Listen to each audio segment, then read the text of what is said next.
Good afternoon, and yes, I'm still a member of the Republican caucus. However, I'm not testifying as a caucus position. I'm testifying here as an individual, and I appreciate the opportunity. For the record, my name is State Representative Melissa Ziobron. I represent the 34th District. I'm here today to talk about your proposal and make some comments on it and offer some suggestions on how I hope to make the bill a little bit better.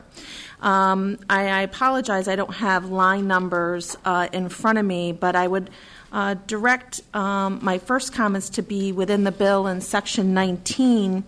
There's an additional language dealing with August 15th in the year in which the election of such office is held. I would just say to you that I found it a little confusing, and if it would be helpful for you to kind of possibly make it a little clearer, I know I would appreciate that, and I'm sure many other candidates would as well.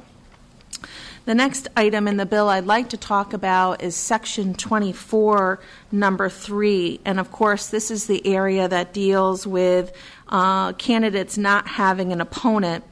I did submit a bill to eliminate any funds for candidates who are not opposed, and I'd like to tell you why I believe so strongly in that.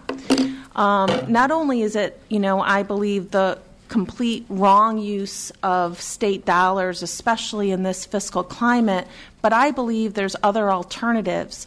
My personal experiences in my last election, I started raising funds fairly early and did not have an opponent until almost the last day. Because of that, I raised more money. I went above the $5,000. I continued to raise money because I strongly believed that if I wasn't going to be opposed for office, that I had a responsibility to stay within the amount that I raised. And so I continued to raise money up until the point that I, in fact, did have an opponent. And because of that, I ended up returning, the $1,024 or whatever it was I raised above and beyond the $5,000 threshold. I believe that we can do it as candidates. We can continue to raise money up until the point at which we do not have an opponent. If we don't have the opponent, then we can spend the money we've raised. If we do have an opponent, then we turn back to the state the overage. So I do believe there is a way to do it, and I think to do it responsibly. So in my opinion, not only is it wrong, but we have an opportunity to do it as candidates, and I believe even within the confines of $7,000 or $8,000, if that's what we raise as candidates, that's certainly enough to do a mailing, and with electronic and social media and other means, we certainly can promote our ideals and talk about our vision for the state without having an opponent. And so I really hope that you'll consider taking your amendment, which is your 20%, and I really hope you'll consider that and actually eliminate it. The other section I'd like you to consider is in Section 25, Section 5 at the very end, which deals with auditing.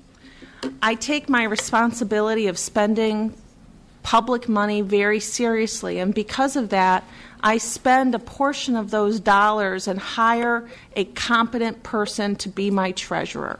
And I do that because it's important that we provide that safeguard to not only our constituents, but to the sanctity of the process itself.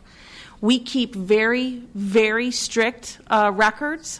I have now been audited twice. If I was going to be audited if I chose to run for office for another term, that's the way it is. 3 times a charm, okay, so be it. To take my position out of that auditing pool is not in the best interest of our public, my constituents, or our state dollars. I'm a strong proponent in that we should still be audited. I'll tell you, when I got the mailing, lots of sighs. Ugh, here we go again. But because I've taken those public dollars, I've made sure that my campaign has superb record keeping, and because I pay somebody to do that, there is no reason why those records cannot be maintained and you be audited again. So for those who are listening, I hope I don't get audited for a potential another time. But if I do, I welcome it. And I think all of us as representatives should welcome the opportunity to have our records reviewed. Finally, I would ask you to consider adding additional things to the bill. I put in several bills, as you know, regarding the Citizens Election Program because I do feel strongly in keeping it as something our residents can feel proud of and something that I think is, does the justice of our public dollars, and I shouldn't say tax dollars because I know it's done with a sheet. So I'd like you to consider adding after Section 19 some language I had given you, which would be amended to add by 20% the amount of a qualifying contribution. So what does that mean?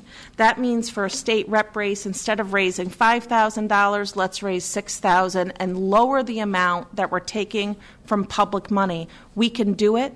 $5,000 to $6,000 isn't a stretch, so that's a 20% increase in the qualifying amount. Of course, at the same time, I would like the reduction made in the overall amount of 20% that we use of public money. So I would add that after that in Section 19, not only do you require candidates to raise an additional set amount of funds, but at the same time lower the set funds that we get from the state.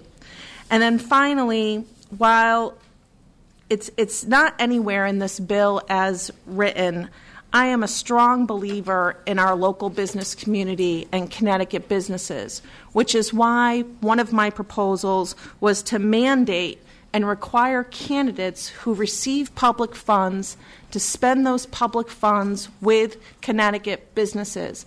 And I know it can be done.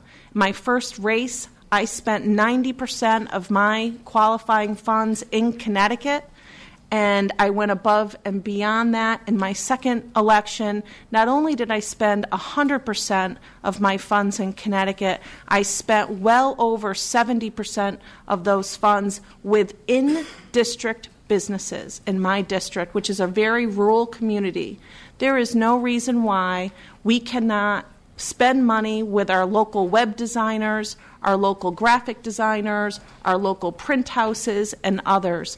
So I ask you to please consider adding something into your bill that deals with Connecticut businesses. At this time, when they are struggling to survive, the fact that we would not mandate part of this public money to stay in Connecticut is something we really should consider to do. And I'm really asking you very respectfully to consider leading the way and adding that to the bill. And I'd be very happy to take any questions at this time.